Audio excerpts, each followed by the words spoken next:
नमस्कार दोस्तों, आज मैं आप लोगों के लिए मालती जोशी जी की एक रचना अंतिम संक्षेप लेकर आई हूँ। कहानी अगर आपको पसंद आती है तो इसे लाइक और शेयर कीजिएगा, और अगर हमारे चैनल पर नए हैं तो प्लीज़ इसे सब्सक्राइब ज़रूर कीजिएगा। तो कहानी शुरू करते हैं। अंतिम संक्षेप। प्रातः से ये फ़ोन के पास ही बैठी थी। उनकी हर चंद कोशिश यही थी कि सावित्री या सुखलाल फ़ोन ना उठा ले। महिमा का जैसा स्वभाव है वे खूब जानती है। तैश में आ जाती है तो सामने कौन है इसका भी उसे होश नहीं रहता। और तभी घंटी बजी। ट्रिंग ट्रिंग। उन्होंने लपक कर रिसीवर उठा लिया, पर उधर से सिवा डायल टोन के कोई आवाज़ ही नहीं आई। तभी सुखलाल ने आकर सूचना दी, भाभी जी आई हैं। वे चौंकी तो यह घंटी फ़ोन की नहीं, दरवाजे की थी। वे अपने आप में इतनी खोई हुई थी कि उन्हें दोनों का अंतर भी पकड़ में न आया। तो महिमा मई अब सशरीर पधारी हैं। आतंक से वे सिहर उठी। बहू ने आकर पैर छुए तो उन्हें आशीर्वाद भी देते हुए न बना। सुखलाल, जरा 2 कप चाय तो बना दो, और देखो चाशनी मत बना देना, बहू रानी कम शक्कर लेती है। हमें पता है, सुखलाल ने तुनक कर कहा और किचन में चला गया। उसका इरादा तो वहीं खड़े खड़े सब कुछ देखने और सुनने का था, पर यही तो वे नहीं चाहती थी। माना कि नौकरों से कुछ भी छुपा हुआ नहीं है, फिर भी उनके सामने प्रदर्शन अच्छा नहीं लगता। कैसी हो महिमा?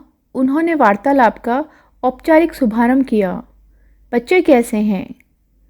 ठीक ही हैं, महिमा ने बेरुखी से कहा। आप तो यह बताइए कि अपने लाडले को आपने कहाँ छुपा रखा है? छुपाऊंगी क्यों? वह क्या चोरी करके भागा है? तो फिर बारंबार माँ के आंचल में मुंह छिपाने क्यों चले आते हैं? तो क्या आधी रात को हंगामा करके जग हंसाई करवाएगा? लड़ने पर आ जाती हो तो ना तुम्हें पड़ोसियों का होश रहता है और ना ही नौकरों का। कितनी बार समझाया होगा कि बच्चे अब बड़े हो रहे हैं, उनका तो ख्याल किया करो। आप तो बस हर बात मुझसे ही कहती रहती हैं। कहने लायक बात होती है तो उससे भी कहती हूँ। खाक कहती हैं। आपकी शय पाकर ही तो वे इतने बेलौस और बेखौफ होते जा रहे हैं। एक बार आप दरवाज़ा मत खोलिए, फिर देखिए वे अपने आप ठिकाने आ जाएंगे। उनका मन हुआ कि कह दे, पति के मुंह पर दरवाज़ा बंद करने का हौसला पत्नी के पास हो सकता है, माँ ऐसा कलेजा कहाँ से लाए? सौभाग्य से उसी समय चाय आ गई और वे इतनी कड़वी बात कहने से बच गई। महिमा ने नाश्ता छुआ तक नहीं, बस चाय के 2 घूंट भरे और उठ खड़ी हुई। चलती हूँ मम्मी जी, बच्चे घर में अकेले हैं। मैं तो बस इतनी तसल्ली करने आई थी कि श्रीमान जी सकुशल पहुँच गए हैं। बीवी हूँ ना, इतनी चिंता तो करनी ही पड़ती है। उसका एक एक शब्द उनके मन पर कोड़े की तरह पड़ रहा था, पर उन्होंने कोई उत्तर नहीं दिया। उसके पीछे चलकर दरवाजे पर आ खड़ी हुई। उसी समय कुसुम सामने से निकली, शायद सब्जी लेकर लौट रही थी। देखते ही बोली, यह क्या भाभी जी, अभी आई और अभी चल दी? खाना वाना खा कर जाती। तुम खिला रही हो क्या? महिमा के स्वर में तुरशी थी, पर कुसुम को कोई फर्क नहीं पड़ रहा था। उसी अल्हड़पन से बोली, ये कौन सी बड़ी बात है, हम खिला देंगे। हलवा पूड़ी ना सही, दाल रोटी तो बन ही सकती है। सच्ची भाभी जी, आज तो हमारे यहाँ जूठन गिरा कर ही जाइए। बताइए कौन सी सब्जी पसंद है? अभी तो ठेला बहुत दूर भी न गया होगा, फिर कभी आ जाएगी। अभी बच्चे घर में अकेले हैं ना? उन्होंने महिमा की ओर से जवाब देकर इस जुगलबंदी को विराम दिया। फिर बहू से बोली, आओ फाटक पर खड़े रहते हैं, वही रिक्शा रोक लेंगे। मम्मी जी, एक बात कहूँ? रिक्शे की प्रतीक्षा करते हुए महिमा ने पूछा। कहो। आपके सुपुत्र सिर्फ आपके लिए ही यहाँ नहीं आते, किसी के मीठे बोल भी उन्हें खींचते हैं। अपनी कमजोरी ढकने के लिए महिमा का यह दूसरों पर लांछन लगाना उन्हें अच्छा नहीं लगा। अतः वे बोली, महिमा, मीठे बोल तो कोई भी बोल सकता है, उसमें पैसे थोड़े ही लगते हैं। फिर भी मैं नहीं बोलती, यही ना, महिमा ने कहा। उसी समय एक खाली रिक्शा वहाँ से गुजरा तो उसने रोक लिया और बैठकर चल दी। सास की अंतिम बात ने उसे इतना नाराज कर दिया कि उसने विदा लेने की भी जरूरत नहीं समझी। कमरे में लौटते हुए उन्होंने अनुभव किया कि उदासी के बावजूद वे बहुत हल्का अनुभव कर रही हैं। मन पर एक बोझ था जो उतर गया। सुबह से एक तनाव, एक आशंका से वे ग्रस्त थी। महिमा के फोन की यातना भरी प्रतीक्षा ने उन्हें थका दिया था। महिमा खुद आई और बरसकर चली गई। अब अगले किसी प्रसंग तक उससे सामना होने का खतरा नहीं रहा। वे इत्मीनान से आराम कुर्सी पर पसर गई। समय काटने के लिए कुछ न कुछ बुनती ही रहती हूँ। अभ्यासवश वह पुलिंदा भी उन्होंने उठा लिया, पर बुनने का मन ही नहीं हुआ। कमरे की खिड़की से पिछवाड़े का आंगन नजर आ रहा था। वे उधर ही देखती रही। कुसुम रस्सी पर कपड़े सुखा रही थी। कुसुम को देखते ही उनका मन उमंगने लगता है। गजब की यह लड़की है, दिन भर फिरकनी की तरह घूमती रहती है, पर मजाल है कि कभी मुंह लटका हुआ मिला हो। गैरेज और उसके पास वाला कमरा, बस इतनी सी जगह उसके पास है, पर अपने 1.5 कमरे के घर को भी हमेशा चमकदार रखती है। खुद तो साफ सुथरी रहती ही है। पति और बच्चों के कपड़े भी हमेशा लगदग मिलेंगे, और जितनी मिठास उसकी बोली में है उतना ही स्वाद उसके हाथों में भी है। कई बार लगता है काश उसकी बहू भी ऐसी ही सुशील, सौम्य और सुघड़ होती। शायद इसीलिए महिमा को कुसुम फूटी आंख भी नहीं सुहाती, हमेशा उससे चिड़ी ही रहती है। जब शुरू शुरू में वे लोग रहने आए थे तो महिमा अक्सर झल्ला जाती। ये क्या बला पाल ली है आपने मम्मी जी, इतनी दूर से हम लोग मिलने आते हैं, पर जरा भी प्राइवेसी नहीं मिल पाती। बच्चे अलग हुड़दंग किए रहते हैं। इससे तो अच्छा था किसी ऑफिस को ही कमरे उठा देती, ढंग का किराया तो आता। हाँ, किराया तो आता, पर ऑफिस वालों से रौनक तो नहीं होती ना बहू रानी। वह तो बाल गोपाल से ही होती है, और अब इस उम्र में मुझे प्राइवेसी की नहीं, संग और साथ की जरूरत है। रात बरात मुझे कुछ होने लगे तो गिलास भर पानी देने के लिए कोई तो चाहिए। दौड़ कर तुम्हें खबर देने वाला कोई तो घर में हो। 2-4 बार यह जवाब सुन लेने के बाद महिमा ने भुनभुनाना छोड़ दिया था। वह समझ गई थी कि सास की यह दलील सीधे उस पर वार करती है। उसी ने तो इस घर को 2 द्वीपों में बांट दिया है। आज सारी संपन्नता के बावजूद वे जो बुढ़ापे में अकेलापन भोग रही है, तो उसकी जिम्मेदार कौन है? महिमा ही तो है। उन्हें आज भी वह काला दिन याद है। वे तीनों शाम की चाय ले रहे थे। उन्होंने दिन भर खट कर मटर की कचौड़ियाँ बनाई थी, पर मनीष प्लेट झुठाकर ही उठ गया था। माँ की मनुहार को भी वह अनसुना कर गया था। उसके जाने के बाद महिमा ने सपाट स्वर में कहा था, मम्मी जी, हम लोग इस संडे को शिफ्ट कर रहे हैं। शिफ्ट? क्या मतलब? हम लोगों ने शालीमार कॉलोनी में एक फ्लैट बुक कर लिया है। क्यों? उन्होंने पूछ लिया, पर दूसरे ही क्षण उन्हें लगा इस क्यों से बेमानी भी कोई शब्द होता होगा। साफ जाहिर है बहू अलग गृहस्थी बसाना चाहती है। ठीक है, उसके अपने सपने होंगे, अपने अरमान होंगे, लेकिन उसके लिए अलग से मकान लेने की क्या जरूरत है? महिमा, उन्होंने शांत स्वर में कहा, तुम अलग रहना चाहती हो सो खुशी से रहो, पर उसके लिए इतनी दूर जाने की, इतना पैसा फूकने की क्या जरूरत है? इतना बड़ा घर है, क्या उसमें भी 2 गृहस्थियाँ समा नहीं सकती? मेरी साफ गोई का बुरा न माने मम्मी जी, पर ऐसे माहौल में मैं अपने बच्चे को जन्म नहीं दे सकती। कैसा माहौल? आपको तो शायद अब आदत हो गई है, पर जैसी महफिलें यहाँ जमती है, जैसे लोग बाबूजी के पास इकट्ठा होते हैं, उन्हें मैं बर्दाश्त नहीं कर सकती। महिमा, उनके स्वर में धार थी। तुम इस घर की पहली बहू तो नहीं हो? जानती हूँ मम्मी जी, पर वे जो मुझसे पहले आई हैं, कितने दिन आपके पास रही हैं? बस मेहमानों की तरह आती हैं और 4 दिन रहकर चली जाती हैं। मेरी तरह 30 दिन यहाँ रहना पड़े तो पता चले। अभी उसी दिन यहाँ होती तो मज़ा आ जाता। किस दिन की बात कर रही हो? अच्छा हाँ, उस दिन मेजर साहब जरा ज़्यादा ही बहक गए थे। मैंने तो उस दिन तुम्हारे बाबूजी से कह दिया था कि अब घर में बहू आ गई है, ढंग के लोगों को घर में बुलाया करें। किस किस को रोकेंगी आप?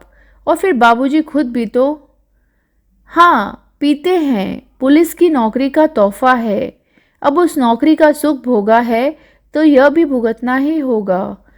पर वे किसी को परेशान तो नहीं करते। एक आध दिन का किस्सा छोड़ दो, पर उनके यार दोस्त भी आते हैं तो बाहर वाले कमरे में ही बैठे रहते हैं और आप भीतर में उनके लिए बर्फ़, नमकीन, काजू और पकोड़े भिजवाती हैं। नहीं मम्मी जी, यह वातावरण मुझे रास नहीं आएगा। मेरे संस्कार दूसरे हैं। इसके बाद उन्होंने कुछ नहीं कहा। कहने को था ही क्या। हाँ, एक कसक जरूर बनी रही। काश मनीष यह प्रस्ताव उनके सामने रखता, तब शायद उसमें इतनी कड़वाहट नहीं होती, पर उस बेचारे की तो हिम्मत ही नहीं पड़ी होगी। रात मन हुआ कि बाबूजी से बहू की करतूत बखान करे, पर चुप लगा गई। उनसे किस मुंह से कहती कि बहू आपके कारण अलग डेरा बसा रही है। उन्हें तो शायद विश्वास ही न होता। वे बेचारे खुद किसी लफड़े में नहीं पड़ते। मनीष ने अपनी मर्जी से शादी तय की। उन्होंने खुशी खुशी भावरे डलवा दी। बहू अपने साथ एक छल्ला भी नहीं लाई। उन्होंने तो कुछ नहीं कहा। बहू पर्दा नहीं करती, उल्टे सीधे कपड़े पहनकर घूमती है। 9-9 बजे तक बिस्तर में घुसी रहती है। रसोई में पाँव भी नहीं देती। उन्होंने कभी किसी बात के लिए टोका टोकी नहीं की, टीका टिप्पणी नहीं की। उनकी अपनी अलग दुनिया थी। सुबह को सैर, दोपहर में ताश, शाम को क्लब। इस रूटीन में खलल उन्हें नापसंद था। मौज में आते तो एक आध महफिल घर में भी जमा लेते, पर उनकी सारी व्यवस्था सुखलाल देखता था। घर की औरतों को उसमें कोई परेशानी नहीं होती थी। ऐसे निरुपद्रवी जीव के लिए भी महिमा न जाने क्या क्या कह गई। उनका मन इतना खट्टा हो गया कि फिर उसे मनाने की कोशिश भी नहीं की उन्होंने। 4-5 महीने बाद मृणमयी का जन्म हुआ तो वे अस्पताल में बराबर महिमा के साथ रही। सारी परंपराओं का उन्होंने निर्वाह किया, पर बहू को घर आने के लिए नहीं कहा। वे दोनों स्वयं ही एक दिन 3 महीने की गदबदी बच्ची को लेकर बाबूजी से आशीर्वाद लेने के लिए आए थे। बाबूजी ने बच्ची को गोद में लेकर ढेर सी आशीषें लुटाई थी। 1.25 तोले की चेन भी दी थी। फिर जब तन्मय हुआ तो उसे भी अंगूठी पहनाई गई। मतलब यह कि रस्मों रिवाज सब पूरे होते रहे, पर बाल गोपालों की किलकारियों से घर सूना ही रह गया।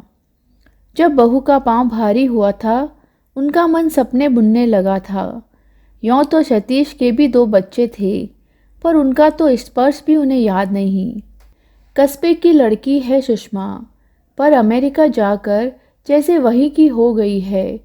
बच्चों को ऐसे सहेज कर रखती है कि जैसे यहाँ सांस भी लेंगे तो बीमार हो जाएंगे। उन्हें तो प्यार करते भी डर लगता है कि कहीं कोई छूत न लग जाए। वे अपना मन अंजू मंजू के बच्चों से बहला लेती, पर पराई संतान से कहीं घर भरता है। एक मनीष के बच्चों की आस थी, वह भी टूट गई। पता नहीं बाबूजी ने इस दुख को कैसे घटका होगा, पर वे स्वयं तो एकदम ही बिखर गई थी। फिर बाबूजी भी चले गए और वे एकदम अकेली रह गई। कौन विश्वास करेगा कि यह अकेलापन उन्हें मांगे मिल गया था। दुनिया भर की औरतें पति से पहले जाने की कामना करती है, पर उनके अंतर्मन ने हमेशा यही चाहा कि हे प्रभु, इन्हें मुझसे पहले उठा लेना। जैसे मैंने इनके नाज उठाए हैं और कोई नहीं उठा सकता। मेरे रहते तो इनकी शानो शौकत में, रोब दाम में कोई कमी नहीं आ सकती। पर मेरे बाद ये जरा जरा सी चीज़ के लिए भी तरसेंगे, दूसरों का मुख देखेंगे, तो मुझे स्वर्ग में भी शांति नहीं मिलेगी। ईश्वर ने जैसे उनकी मन की बात सुन ली। एक नामालूम सी बीमारी में बाबूजी चल बसे। उनकी आन बान अंत तक बरकरार रही। पहाड़ से दुख को झेलते हुए एक संतोष उन्हें सांत्वना दे जाता था। दुख बस एक ही था, अब सब कुछ निपट जाएगा और 15 दिन बाद बच्चे अपने अपने घर चले जाएंगे, तो वे खाली दिनों को कैसे भरेगी। यह सूना घर उन्हें काटने नहीं दौड़ेगा। अमेरिका लौटते हुए सतीश भी बस चिंतित था। बार बार कह रहा था, मम्मी, मैं मनीष से कहता हूँ कि अब यहीं आकर रहे, या फिर तुम हमारे साथ चलो। उनका भी मन हुआ कि महिमा से कहे, जिनसे तुम्हें शिकायत थी वे तो चले गए, अब वापस आ जाओ। पर ऐसा कहना भी मानो उस दिवंगत आत्मा का अपमान होता। वे जब्त कर गई। सतीश को उन्होंने समझा बुझाकर भेज दिया। तब यह सदाशिव और कुसुम का जोड़ा उनके आश्रय में आया था। इन्हें घर की जरूरत थी और उन्हें संग और साथ की, तो नाम मात्र के किराए पर इन्हें रख लिया गया। नई नई शादी हुई थी। गोद में 6 महीने का बच्चा था। मम्मी जी को तो जैसे स्वर्ग मिल गया। 1.5 साल के बाद कुसुम के यहाँ दूसरा बच्चा हुआ तो उन्होंने सास से बढ़कर सेवा की।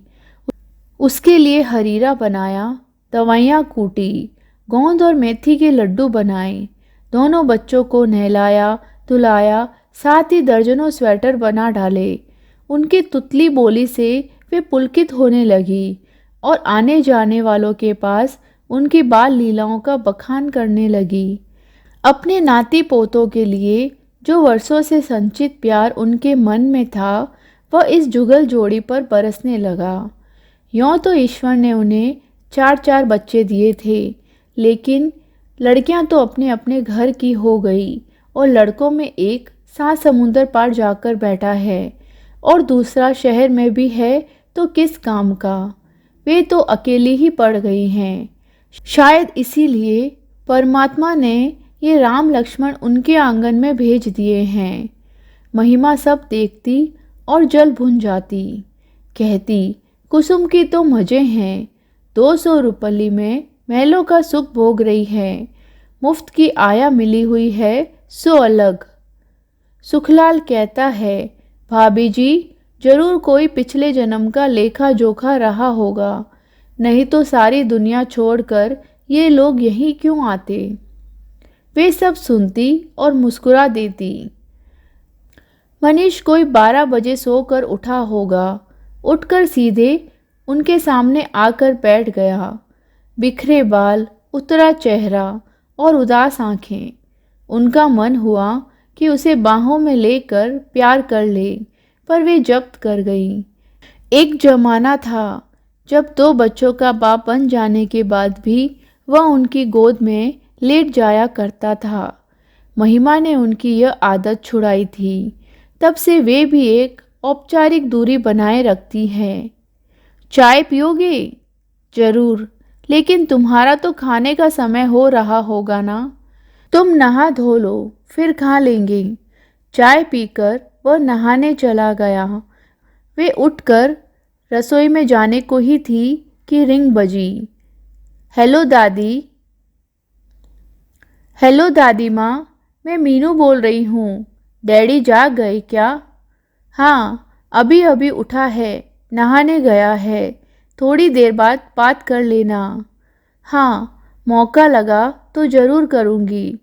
दरअसल मैं उन्हें विश करना चाहती थी। आज उनका बर्थडे है ना। ओह माँ, उनके दिमाग से यह तारीख कैसे उतर गई। बच्चों के जन्मदिन मनाने का तो उनका खास अंदाज हुआ करता है। बच्चे जब छोटे थे तब तो खूब हंगामे हुआ करते थे।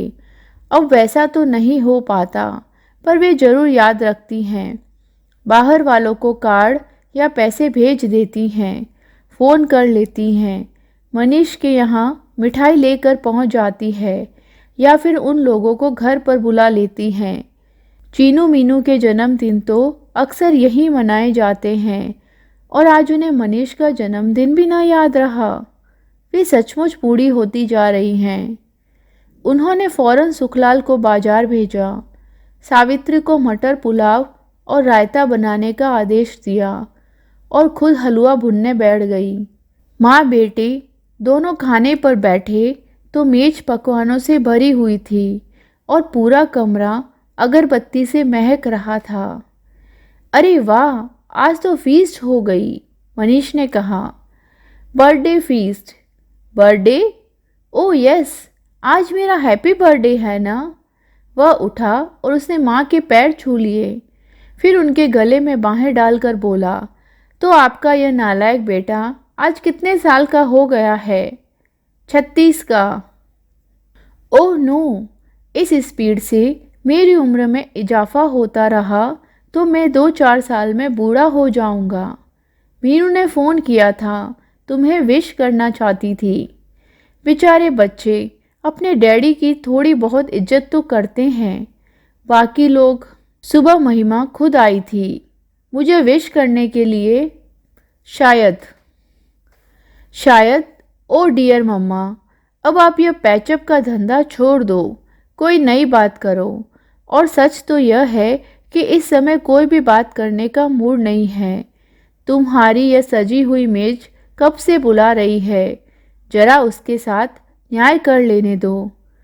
वह टूट पड़ने के अंदाज में शुरू हो गया, पर 2-4 कौर खाकर ही उसने हाथ रोक लिया।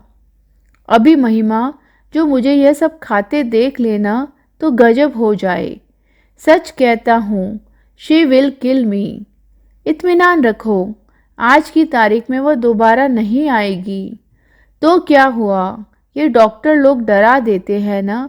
एक तो तगड़ी फीस लेते हैं, ऊपर से भूखा मारते हैं। खाना खाकर वह फिर लेटने के मूड में था, पर उन्होंने टोक दिया, अब सीधे घर जाओ, बच्चों के लिए इमरती और कचौड़ियाँ रख दी है, लेते जाना और महिमा को यह साड़ी देना, शाम को पहनेगी। मम्मी, जन्मदिन मेरा है, उसका नहीं। पुरानी साड़ी है रे, उसे पसंद है इसीलिए दे रही हूँ। और बेटे, तुम तो अपने हो, तुम्हें कुछ न भी दूँ तो फ़र्क नहीं पड़ता, पर बहुओं को तो सादे रखना पड़ता है ना।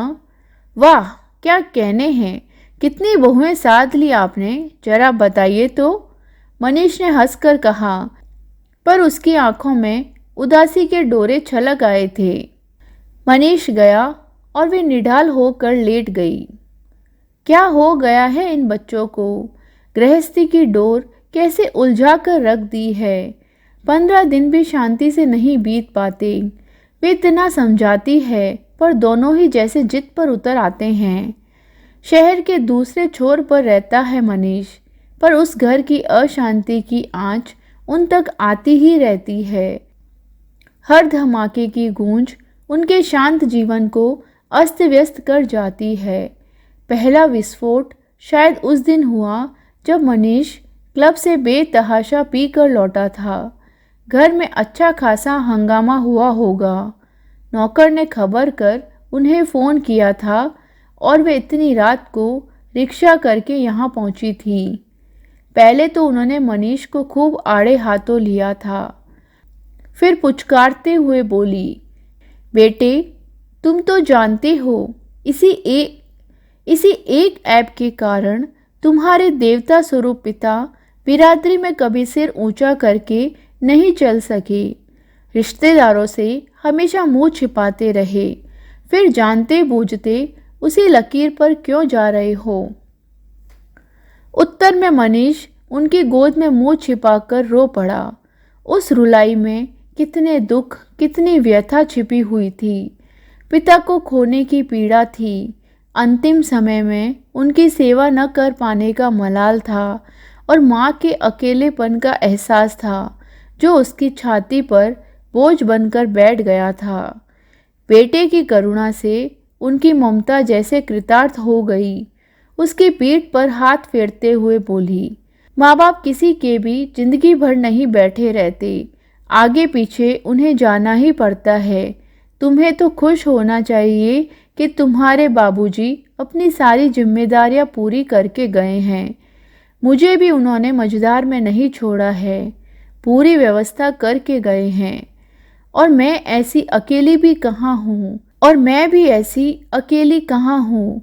हाथ भर की दूरी पर ही तो हो तुम लोग, बस एक फ़ोन पर खटकाने की बात है। फिर बहू को समझाया था। इस तरह सामने वाले पर एकदम नहीं चढ़ बैठते बहुरानी, जरा सब्र से काम लिया करो।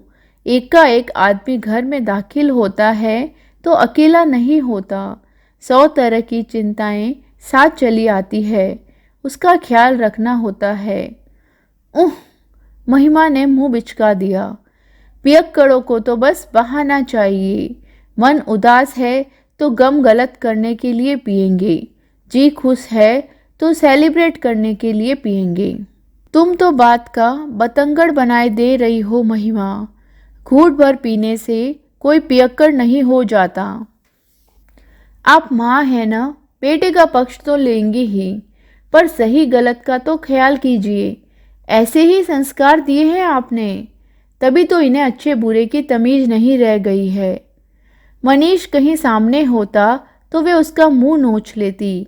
उसकी जरा सी बेवकूफ़ी ने उनकी सारी तपस्या पर पानी फेर दिया था।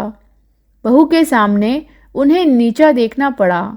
अपने आहत अभिमान को सहलाते हुए वे कसेले स्वर में बोली, बच्चे मेरे जैसे भी हैं, मेरे लिए तो लाख टके के हैं, पर तुम यह बताओ कि तुम क्या देखकर रीझी थी। उन्हें लगा था कि उनका प्रश्न महिमा को निरुत्तर कर देगा, पर यह उनकी भूल थी। चुप रहना उसकी फितरत में नहीं था। पलटकर बोली, अंधी हो गई थी मैं, आंखों पर पट्टी बन गई थी उस वक्त। पछता रही हो, यही समझ लीजिए। बच्चों का ख्याल नहीं होता तो कब की इस नरक को छोड़कर चली जाती। नरक? उनका नंदन कानन सा यह घर बहू के लिए नरक बन गया है। अपमान से वे तिलमिला उठी। समझ गई कि संघर्ष में उनके बेटे की ढाल बनना है, नहीं तो बेचारा कहीं का न रहेगा। तब से उनका घर मनीष के लिए शरण स्थली बन गया है। रणचंडी सी अपनी पत्नी से जब भागने की कोई राह नहीं मिलती तो वह आकर माँ के आंचल में दुबक जाता है। पति पत्नी का झगड़ा तब गौण हो जाता है और सास बहू में शीत युद्ध ठन जाता है। इस बार मनीष को देखे हफ्तों बीत गए हैं और उनका जी घबराने लगा है। चीनू मीनू की भी याद आ रही है, पर एकाएक महिमा के यहाँ जाने का वे साहस नहीं जुटा पाती। हाँ, उस घर को वे महिमा का घर ही समझती है, इसीलिए तो वहाँ जाने के लिए बहाने तलाशती रहती है। यों तो कुसुम पिछले हफ्ते पीहर से लौटी है। मीनू के लिए आम पापड़ की सौगात भी लाई है, पर उतना सा कारण महिमा के घर जाने के लिए काफ़ी नहीं लगता। कल मिसेज नायर केले की चिप्स और काजू के पैकेट दे गई है। उनकी यह पड़ोसन जब भी केरल जाती है तो उनकी फरमाइश पर ये चीज़ें ज़रूर लाती है। सावित्री से कहकर उन्होंने थोड़ी सी मठरियाँ भी बनवा ली। बच्चों के लिए पूरी डलिया भर सामान हो गया था। तब जाकर उन्हें संतोष हुआ। अब वे निसंकोच उस घर की घंटी बजा सकती है। तैयार होते हुए वे याद कर रही थी कि पिछली बार उस घर कब जाना हुआ था। हाँ, 14 फरवरी को गई थी। मनीष की शादी की सालगिरह थी। दिन भर वे फ़ोन के पास बैठी निमंत्रण की राह देखती रही। उनके कान दरवाजे पर लगे हुए थे कि शायद दोनों आशीर्वाद लेने ही चले आएं, पर उन्हें अंततः निराशा ही हाथ लगी। आखिरकार मिठाई और फल फूल लेकर शाम को वे खुद ही चल पड़ी। यहाँ पहुंचकर देखा उत्सव का कोई माहौल नहीं था, उल्टे घर पर एक सन्नाटा सा तारी था।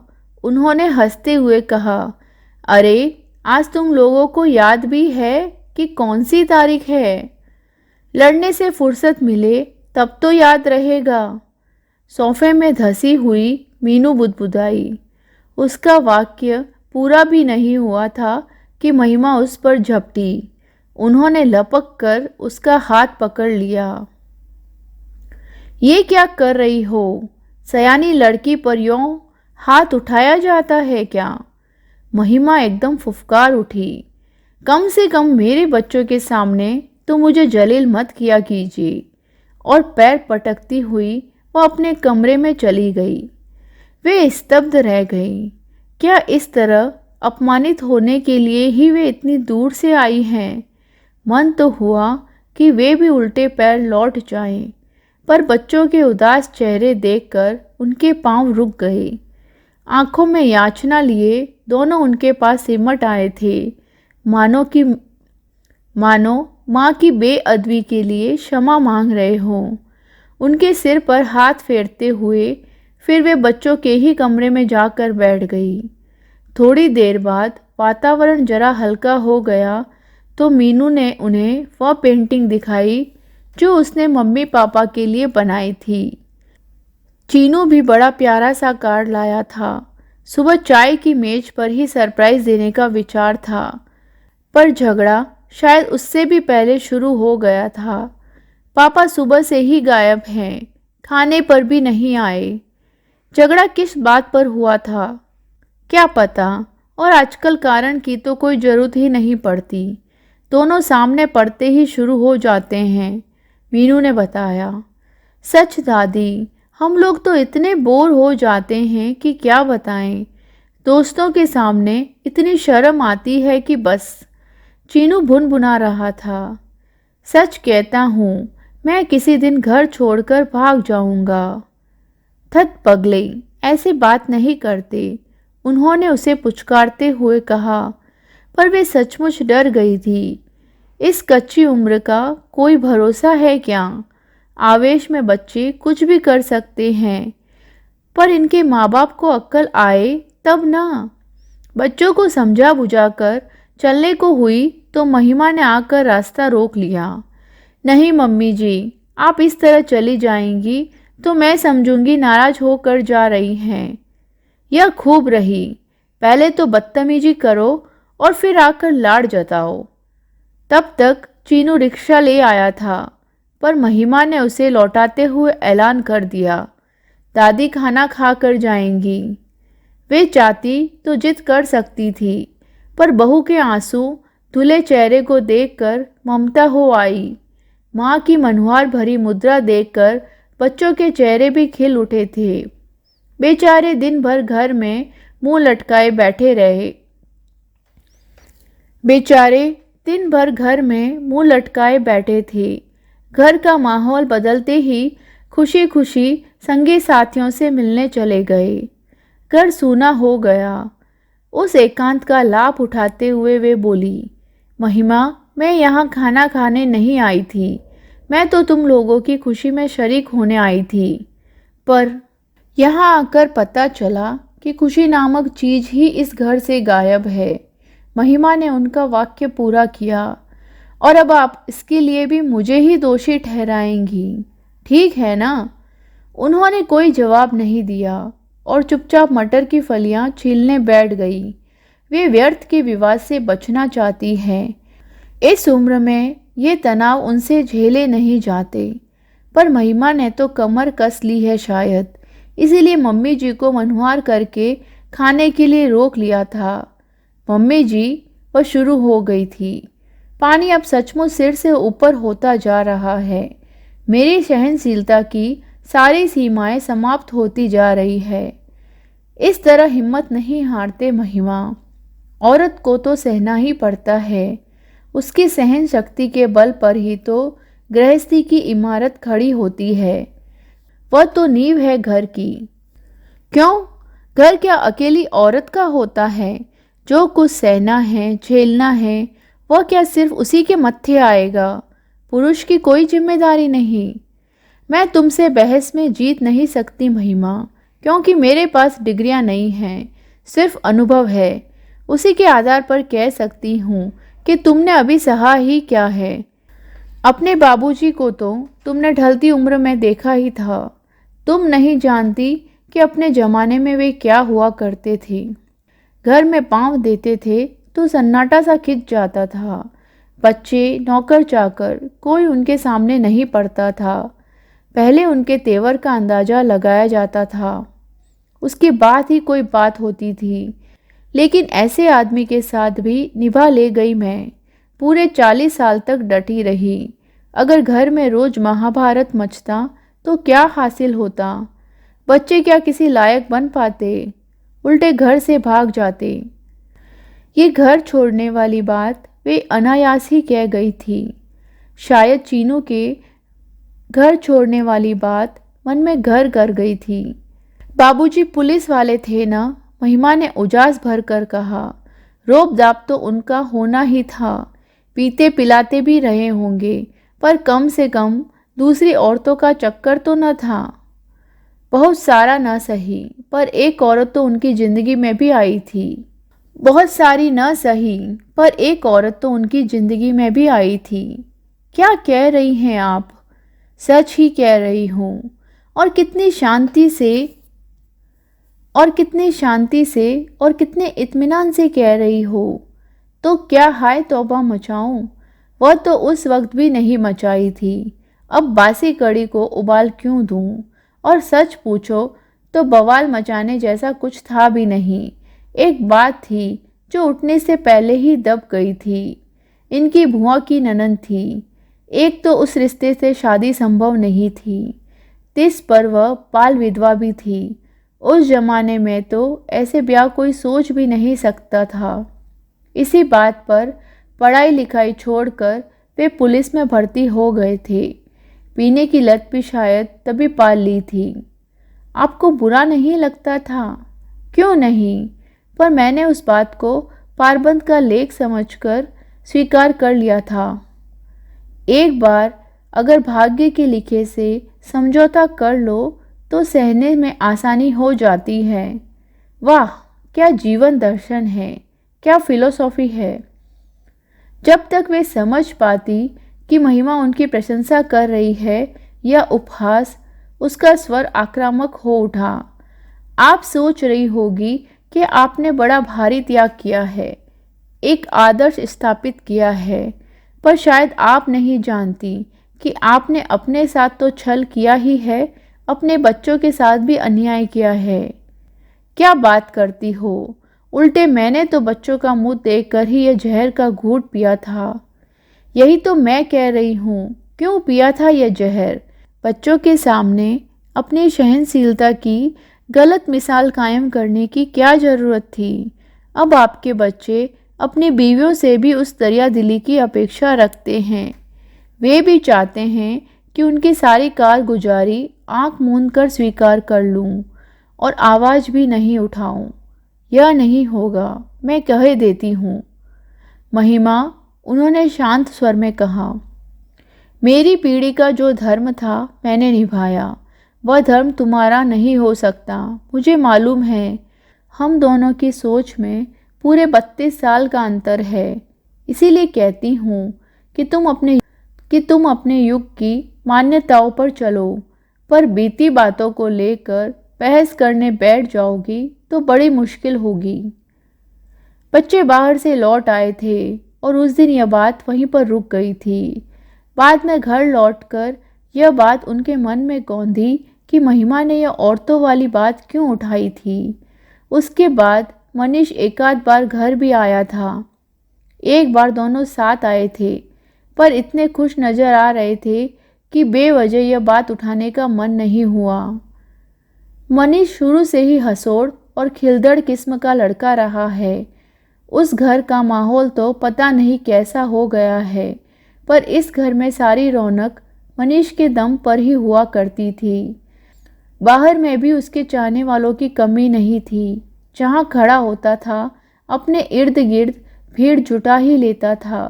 अपने हंसमुख और सुदर्शन व्यक्तित्व के कारण लड़कियों को भी वह आकर्षित किए रहता था। अंजू मंजू की सहेलियों का तो वह चहेता भैया हुआ करता था। अपने बेटे की लोकप्रियता पर जितना उन्हें नाज था, उतनी ही महिमा को चिढ़ थी। पति की मंडली उसे फूटी आंख भी नहीं सुहाती थी। आभिजात्य की उसकी कल्पनाएं बहुत अलग थी। वह मनीष को उसमें फिट करना चाहती थी और सारे झगड़े वहीं से शुरू होते थे। मनीष धीरे धीरे घर से छिटकता जा रहा है, यह वह भी अनुभव कर रही थी। पर बाहर क्या कोई तार सचमुच जुड़ गया है या यह भी महिमा का एक वहम ही है? महिमा के यहाँ जब भी जाने का मन हुआ, इसी असमंजस ने उनका रास्ता रोक लिया। किसी भी अप्रिय विवाद से वे हमेशा बचना चाहती हैं और महिमा है कि बहस के लिए जैसे तैयार ही खड़ी रहती हैं। उस दिन भी फिर जाना नहीं हो सका। फल फूल की डलियां वही पैसेज में रैक पर पड़ी रही। तीसरे दिन सुबह सुबह घंटी बजी। दरवाज़ा खोला तो देखा मीनू थी। उन्होंने लपक कर उसे अंग में भर लिया। चलो, अपनी बूढ़ी दादी की तुम्हें याद तो आई?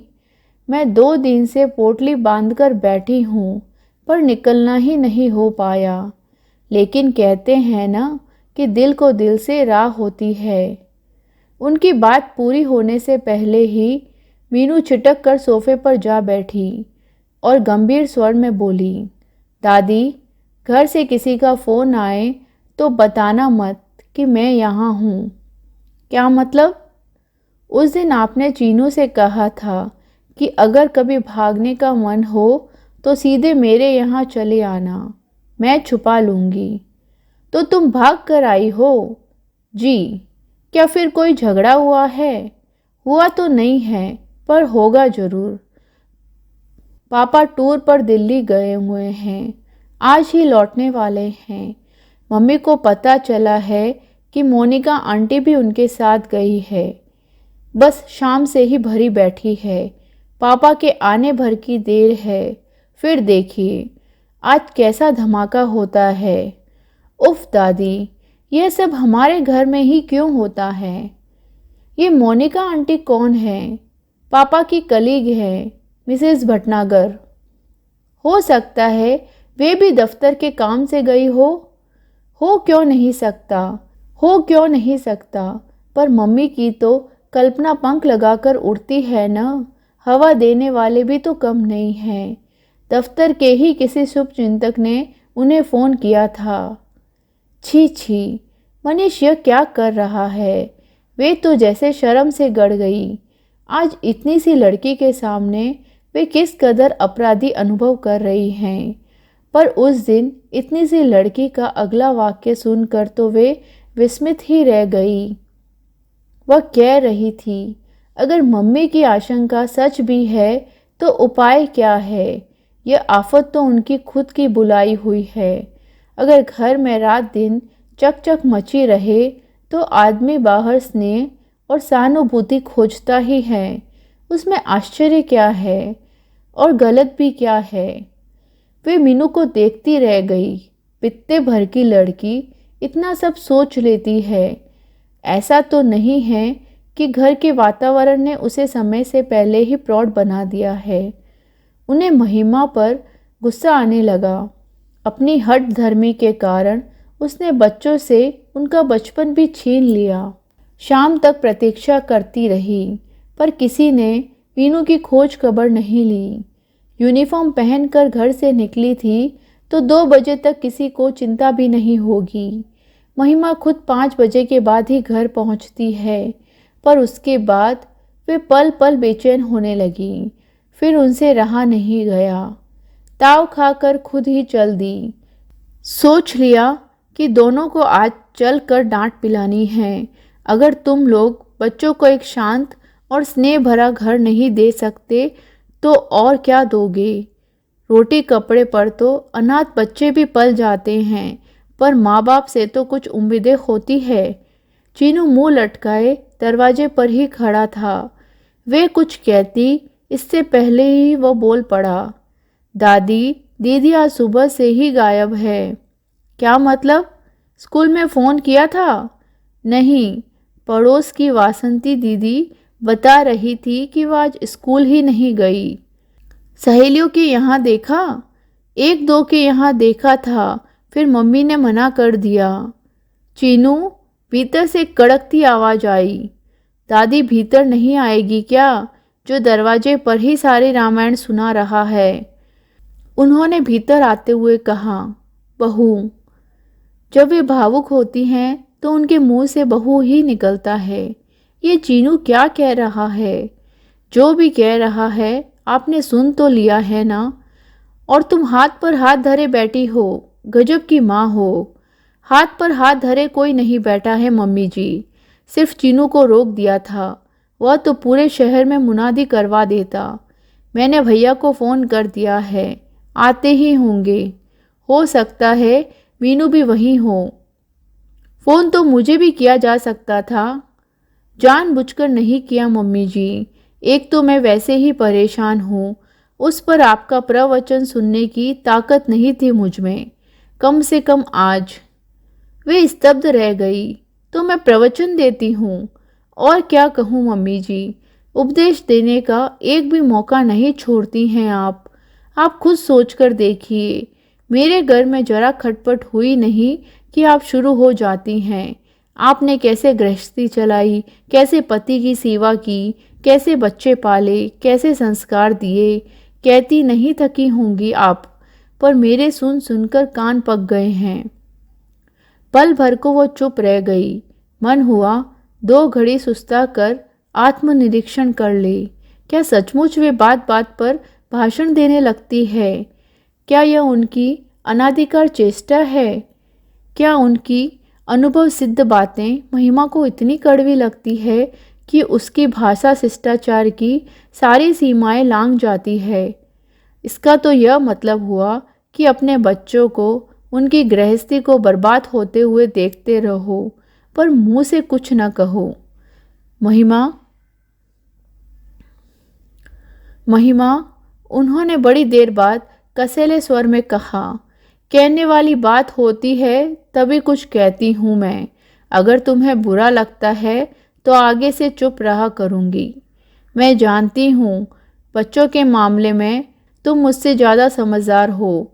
मैंने बच्चों को जैसे भी पाला हो, जैसे भी संस्कार दिए हो, पर एक बात ज़रूर कहूँगी, घर छोड़कर कभी कोई नहीं भागा था। तुम्हारी लड़की अगर घर से भागी है तो सिर्फ तुम्हारी वजह से। यह तो गनीमत समझो कि वह सीधे मेरे पास ही पहुंची थी, कहीं और भी तो जा सकती थी। तो मीनू आपके यहाँ है? महिमा ने लाख कोशिश की, पर अपनी राहत का एहसास वह छिपा नहीं सकी। पर दूसरे ही क्षण उसने चेहरे पर फिर उदासीनता ओढ़ ली और वह सपाट स्वर में बोली, मुझे लगा था नानी के यहाँ गई होगी। अच्छा ही हुआ ना, इस मन स्थिति में ननिहाल जाती तो वहाँ भी सब उगल देती। बच्चों को इतना विवेक कहाँ होता है महिमा। तुम्हारे बच्चे अभी इतने बड़े नहीं हुए हैं कि उनके सामने जिंदगी की।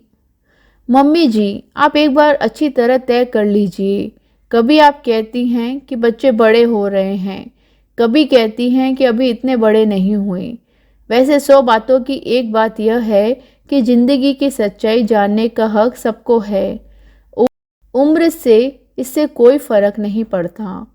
इसीलिए तुम बच्चों को सब कुछ बताए दे रही हो। जी हाँ, ताकि उन्हें सही गलत की पहचान हो सके। यह पहचान तो उन्हें उम्र के साथ ही होगी, पर इस समय तो उन्हें तुमसे सिर्फ वितृष्णा हो रही है। हमेशा ऐसा ही होता है महिमा। माँ बाप जब 2 खेमों में बट जाते हैं तो बच्चे किसी एक का पक्ष लेते हैं, और यह पक्ष वही होता है जो चुप रहता है। वह सारी सहानुभूति बटोर लेता है। तुम कहोगी मैं फिर से शुरू हो गई, पर क्या करूं, इस लड़ाई में तुम इतनी अकेली पड़ गई हो कि कहे बिना रहा भी नहीं जाता। आश्चर्य। इस बार महिमा ने कोई जवाब नहीं दिया। लगा कि इस व्यर्थ की बहसबाजी से वह थक गई है। मज़े की बात तो यह थी कि बहस के असली मुद्दों से दोनों ही कतरा रही थी। मीनू का तो बहाना भर था, वे तो यहाँ मनीष की खोज में आई थी, पर जब महिमा ने उसका जिक्र तक नहीं किया तो वे भी चुप लगा गई। अपना आना उन्हें एकाएक अप्रासंगिक लगने लगा। अतः उठते हुए वे बोली, मैं अब चलूँगी, लड़की घर में अकेली है। मैं तो इसीलिए आई थी कि तुम्हें खबर भी दे दूँ और उसके कपड़े भी लेती चलूँ।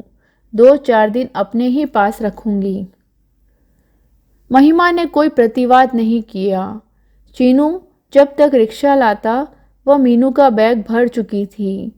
लौटते हुए उनकी आंखों के सामने महिमा का बुझा बुझा सा चेहरा घूमता रहा। इतना हताश और उदास उसे पहले कभी नहीं देखा था।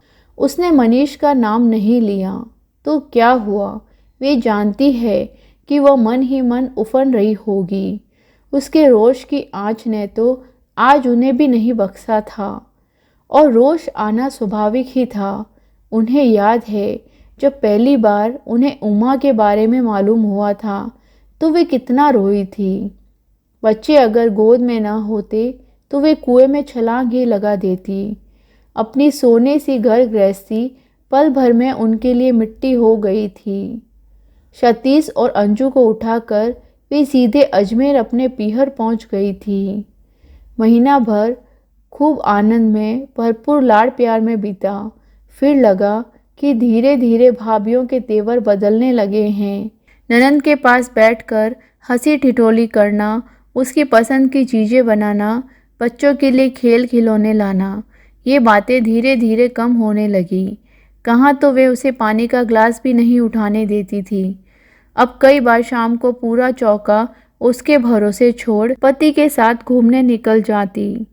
सिनेमा जाते ननंद को साथ ले जाना भी उन्हें नागवार गुजरता। भाइयों के स्नेह के उत्ताप में भी कुछ कमी आने लगी। माँ की आंखें भी जैसे कुछ पूछती सी लगती।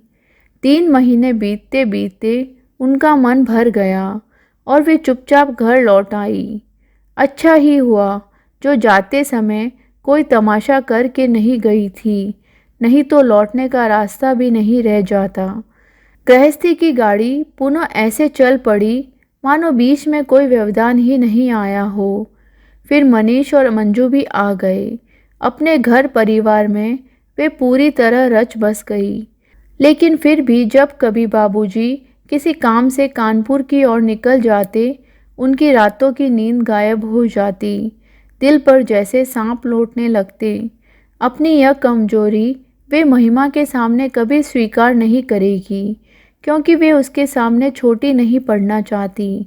वे जानती है कि महिमा उनकी तरह ढुलमुल नहीं रहती। जिस दिन पानी सर से ऊपर निकल जाएगा, छिटक कर दूर खड़ी हो जाएगी। उसके पास सिर्फ संकल्पों का बल ही नहीं, साधन भी है। वे भी अगर महिमा की तरह सक्षम होती तो शायद आज चित्र कुछ और होता, पर वे शहीदाना भाव लिए अपना दाम्पत्य निभाती रही, क्योंकि पति को जीतने का यही एक नुस्खा उनके पास था। इसी समर्पण भाव के कारण बाबूजी जीवन के अंतिम क्षणों तक आश्रित बने रहे। खैर, वह तो एक अधूरी प्रेम कथा थी, एक भूली बिसरी प्रणय गाथा, जिसे उनकी कल्पना ने हवा देकर बड़ा बना दिया था। अगर किन्हीं तरल क्षणों में बाबूजी का यह आत्मनिवेदन न करते तो शायद उन्हें पता भी नहीं चलता। पर यह मनीष, लगता है यह तो सचमुच राज सचा रहा है। और अगर ये मिसेज भटनागर वाली बात सच है तो मनीष के घर को अब भगवान भी नहीं बचा सकती, क्योंकि एक बात तो तय है कि महिमा अन्याय कभी बर्दाश्त नहीं करेगी, और हर बार उसे ही कटघरे में तो खड़ा नहीं किया जा सकता ना। घर लौटकर देखा, ड्राइंग रूम में एक सूटकेस पड़ा था। कौन आया है? उन्होंने पूछा। पापा हैं, मीनू ने बताया। पापा, अब इस वक्त कौन सी गाड़ी है? दोपहर को ही आ गए थे, शायद सीधे दफ्तर चले गए और फिर दफ्तर से घर जाने की हिम्मत नहीं पड़ी होगी। महिमा ठीक ही तो कहती है, बिगड़ेल बच्चे की तरह पहले तो शैतानी करता है, माँ के आंचल में मुंह छिपाने चला आता है। कब तक चलेगा यह सब? कब तक वे उसकी ढाल बनती रहेगी, उसकी पैरवी करती रहेगी? बेटे के साथ साथ उनका विवेक भी खो गया है क्या? पापा कहाँ हैं तेरे? फ्रेश हो रहे हैं। वे सोफे पर बैठकर उसकी प्रतीक्षा करती रही। नहा कर निकला मनीष तो अपने उसी बेलौस अंदाज में बोला, हाय मॉम, आप इतनी रात को कहाँ चली गई थी? प्रताप के पास गई थी। इतनी देर में उन्होंने जवाब सोच लिया था। प्रताप के पास? क्यों? एक तो रिजर्वेशन करवाना था, दूसरे वह बहुत दिनों से कह रहा था कि एक ऑफिस की ज़रूरत है। मैंने कहा, यहाँ आ जाओ, अगले 2 कमरे तुम्हें दे दूंगी। मेरे जाने के बाद कम से कम घर में बस्ती तो रहेगी। अगर दूसरा कोई किराएदार रखूंगी तो वह घर में घुसकर बैठ गया तो मुसीबत होगी। पर आप कहाँ जा रही हो? अभी तो अंजू के पास जा रही हूँ, वहाँ से मुंबई मंजू के पास चली जाऊंगी। सोचती हूँ अमेरिका जाने से पहले दोनों लड़कियों के पास एक एक महीना रह लूँ। वहाँ से डॉक्टर साहब टिकट वगैरह का भी इंतजाम कर देंगे। तुम अमेरिका जा रही हो? क्यों? क्यों न जाऊं? मेरा एक बेटा वहाँ भी तो बैठा है, बेचारा कब से बुला रहा है। अभी मेरे हाथ पांव साबुत हैं, आंखें भी साथ दे रही है। अभी जाऊंगी तो कुछ घूम फिर भी लूँगी, देख सुन भी लूँगी। बाद में तो जैसे जहाँ हूँ वहीं रहना पड़ेगा। मनीष का चेहरा लटक गया। बड़ी देर बाद धीरे से बोला, जाने का सोचा है, यह तो बहुत अच्छी बात है। भैया का मन भी रह जाएगा, पर यहाँ प्रताप को बिठाने की क्या ज़रूरत है? एक बार जम गया तो उसकी नीयत भी बदल सकती है, संबंधों में दरार पड़ जाएगी। तो तुम आ जाओ, उन्होंने छूटते ही कहा। तो मनीष एकदम चौंक पड़ा। पता नहीं क्यों उनके अवचेतन मन में यह बात घर कर गई थी कि लड़का बेघर हो गया है, इसीलिए बहक गया है। अपनी 4 दीवारी में आ जाएगा तो उसका मन स्थिर हो जाएगा। उसी समय सुखलाल चाय लेकर आया। वे जब घर लौटी थी तो उन्हें भी चाय की ज़रूरत महसूस हुई थी, पर मनीष का सूटकेस देखते ही वे सब कुछ भूल भाल सी गई थी। पर सुखलाल तो भैया जी की आदत जानता है। उनके नहाकर निकलते ही वह चाय ले आया। भीतर जाते हुए वह सूटकेस लेकर चलने लगा तो मम्मी जी ने रोक दिया। सूटकेस यहीं रख दो सुखलाल, भैया अभी वापस जाएंगे। मनीष और मीनू दोनों ने चकित होकर उनकी ओर देखा, पर वे उस विस्मित दृष्टि को अनदेखा कर बोली, और देखो, खाना जरा जल्दी ही बना लेना, सफ़र का थका हुआ है मनीष, जल्दी घर जाकर आराम करेगा। जी, बस अभी बना लाता हूँ। मम्मा, सुखलाल के जाते ही मनीष ने कहा, मैं सचमुच ही बहुत थका हुआ हूँ और आज की रात शांति से सोना चाहता हूँ। तो मैं घर नहीं जाऊँगा। अच्छा, और वह जो सुबह से वहाँ परेशान हो रही है, उसे शांति की ज़रूरत नहीं है? तुम में तो इतनी भी कर्टेसी नहीं है कि आने के बाद उसे फ़ोन ही कर देते। आप अब क्या वहाँ भी गई थी? जाना ही पड़ा। तुम्हारी यह सुकन्या जो सुबह से यहाँ आई हुई है, महारानी बिना कुछ कहे सुने चली आई। यह भी नहीं सोचा कि पीछे कोई कितना परेशान होता होगा। वाह, बहुत अच्छे संस्कार दे रहे हो। बिल्कुल तुम्हारी तरह गैर जिम्मेदार होती जा रही है। अरे, तुम लोगों ने इस घर को क्या समझ रखा है? बस मुंह उठाया और चले आए। घर न हुआ जैसे चोरों के छिपने का ठिकाना हो गया। इसीलिए जा रही हूँ मैं नहीं रहूँगी तो अपने आप एडजस्ट करना सीख जाओगे। तुम नहीं जानती मम्मा, सब कुछ कितना मुश्किल होता जा रहा है। It is simply impossible. तो ख़त्म कर डालो यह किस्सा हमेशा के लिए, जान तो छूटे। यह क्या कह रही हो मम्मा तुम? क्यों, इसमें गलत क्या है? जिस रिश्ते में जान ही नहीं बाकी हो उसे ढोते रहने में क्या तुक है? अच्छा हुआ जो तुम्हारी अपनी पसंद की शादी थी, नहीं तो जिंदगी भर हमें ही कोसते रहते। खैर, वह तो बहादुर लड़की है, अकेले भी निभा ले जाएगी, बच्चों को भी पाल लेगी। पर तुम अपनी सोचो, क्या एक दिन भी अकेले रह पाओगे? उनका मन तो हो रहा था कि पूछ ले, क्या वह मिसेस भटनागर तुम्हारे लिए अपना घर बार छोड़ देगी? पर अपने ही बेटे से इस तरह की चर्चा करना उन्हें अशोभन लगा।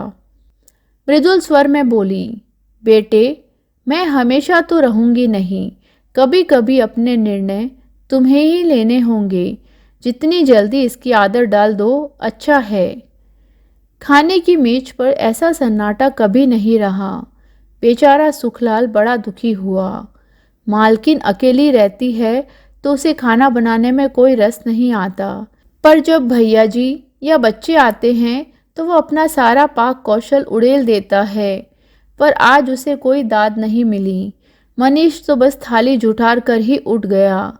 मीनू भी जितनी देर बैठी रही मुंह फुलाए बैठी रही, पर उन्होंने कोई इसरार नहीं किया, जरा भी मनुहार नहीं की। खाने पीने के लाड़ बहुत हो चुके। जब तक भोजन समाप्त हुआ सुखलाल रिक्शा लेकर आ गया। वैसा आदेश पहले ही दिया जा चुका था। गाड़ी में बैठते हुए मनीष का चेहरा ऐसा लग रहा था मानो किसी जिद्दी बच्चे को जबरदस्ती स्कूल भेजा जा रहा हो। लेकिन इस बार उनका मन नहीं पसीजा। हाँ, मीनू एकदम पापा की परछाई सी साथ जाने के लिए तैयार हो गई, पर उन्होंने सख्ती से मना कर दिया। गुस्से में पैर पटकती हुई वह ऊपर कमरे में चली गई और भड़ाक से दरवाज़ा बंद कर दिया। जाते ही चीनू को भेज देना। विदा के रूप में उन्होंने बस इतना ही कहा। टैक्सी आंखों से ओझल होते ही वे भीतर आई। घर एकदम खामोश था। इसी एकांत की तो उन्हें प्रतीक्षा थी। उन्होंने तुरंत नंबर घुमाया। महिमा, तुम्हारा भगोड़ा कैदी मैं वापस भेज रही हूँ। जो सज़ा देना चाहो दे देना। मैंने अपने दरवाजे बंद कर दिए हैं, चाहो तो तुम भी कर लेना। मैं कुछ नहीं कहूँगी। एक बात और यह आखिरी बात है महिमा, पति ताले में कैद करके रखने की चीज़ नहीं है। उसे तो मन की डोर से बांधना पड़ता है। वह चाहे कहीं भी भटकता रहे, बसेरे के लिए अपने ठिकाने पर ही लौट कर आता है। तो कैसी लगी आपको मालती जोशी जी की ये रचना अंतिम संक्षेप? कहानी अगर आपको पसंद आई है तो इसे लाइक और शेयर कीजिएगा। मिलती हूँ किसी नई रचना के साथ में, तब तक अपना ख्याल रखिए। Take care, bye.